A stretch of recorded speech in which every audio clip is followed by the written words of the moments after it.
Pumasok ako sa eskwelahan bilang coach ng varsity ng basketball. It wasn't easy. Pagdating ko, lahat ng estudyante nakatingin at parang nagtataka kung paano ako magtuturo. Di nga ako makakadribble. Wala akong kaliwang braso. Kaya hindi na nakakapagtaka kung tampulan ako ng tukso. Na ang kaya ko lang daw ay layup. Usapang locker, kumbaga. Sa utak-utak ko, mga bata lang sila. Hindi nila yun sinasadya. Kaya kahit nasasaktan, I took the higher road and continued teaching them. One day sa team building na pinilit ko silang pumunta, they finally asked the question that I've been waiting and meaning for them to ask. Ano daw ang nangyari sa akin? I told them the story in a very short version. I lost my arm nung tinulak ko yung isa sa mga varsity player ko from a former school sa Rumaragasang bus. I had no time and there was just one chance to save that boy. So I took it. Tinulak ko siya.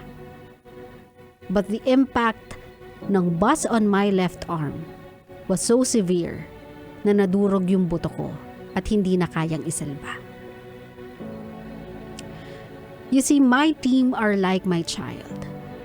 I'm hard on them because I want them to be better. I live for them and will be more than willing to die for them as well. Ako si Coach at ito ang aking biyaheng Be Kind.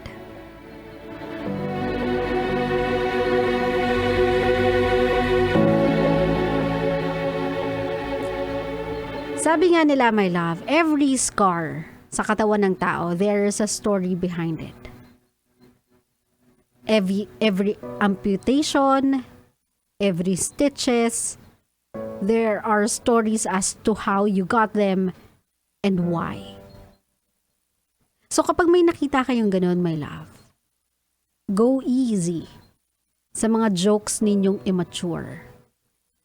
Alam niyo yon, yung side stare, yung tinginan sa gilid, sabay ngisi, sabay tawa, o kaya sabay appear. It's juvenile. It's immature. And sa totoo lang, it's highly insensitive. Like dyan, sa storya ni Coach. Who would have known? Yung taong pinagtatampulan nyo ng tukso, kasi paano nga naman siya magtuturo ng basketball if hindi dalawang kamay yung mapanghahawak niya ng bola, isa lang. It's funny if you'll think about it. For some people, it is. Pero who would have known that behind that amputation, there's a heroic story. Yun pala yung dahilan. Kasi pinili niyang magpakaama sa team na tinuturuan niya. Kaya sa mga kabisyo natin, the reason why we are encouraging you to be kind all the time is because of that. Those untold stories na makukuha nyo lang, na maririnig nyo lang, na malalaman nyo lang once you get to know that person. Madali lang naman manghusgay. Madali lang naman tumingin ng kapansanan ng iba, kakulangan ng iba. Madali lang pumuna. Pero magmumukha ka lang tanga. Kasi the moment na pinagtawanan mo yon at narinig mo yung storya na yon, then you'll realize that person that you all had been so immaturely and insensitively laughing about or laughing at is more than the man that you guys will ever be. So, sino ngayon yung mukhang may kakulangan? Sino ngayon yung mukhang, alam niyo yun, hindi kumpleto? Sino ngayon yung mukhang short in all aspects? Pagkalalaki, pag-intindi at pagkatao. Ikaw, hindi sila.